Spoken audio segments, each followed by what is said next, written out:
ஜனநாயகன் கேஸ்ல நாளை court order. இந்த ஆர்டர் ப்ரொடியூசருக்கு ஃபேவரா இல்லாட்டி சிபிஎஃப்சிக்கு அன்லிமிட்டெட் பவரா? இந்த வீடியோவை ஸ்கிப் பண்ணினா நீ நடந்தத புரிஞ்சிக்க மாட்ட. இது படம் பத்தி மட்டுமில்ல, இது rules versus authority fight. 2024 CBFC rules கிளியரா சொல்லுது. கமிட்டி படம் பார்த்த உடனே ஃபார்ம் 8ல ஒப்பீனியன் எழுதினாகணும். தியேட்டரை விட்டு வெளியே போன அப்புறம் கம்ப்ளைண்ட் இல்ல.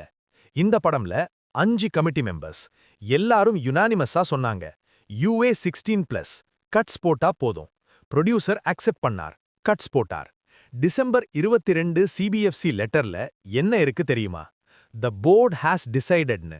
போர்ட் டிசைட் பண்ணின அப்புறம் சேர்மனுக்கு யூ-டர்ன் போடுற ரைட் இல்ல. ஆனா ஜான் 5ல திடீர்னு கம்ப்ளைண்ட் யாரு? Same committee member. அவன் சொன்ன விஷுவல்ஸ் எல்லாம் ஆல்ரெடி ரிமூவ் பண்ணியாச்சு. சோ இது சென்சர்ஷிப் இல்ல, இது போஸ்ட் டிசிஷன் இன்டர்ஃபியரன்ஸ். பெஞ்ச் மெரிட்ஸ்க்கு போனா ப்ரொடியூசர் சைட் ஸ்ட்ராங், இல்லாட்டி கேஸ் திரும்ப போகும். நாளை தான் வெர்டிக்ட்.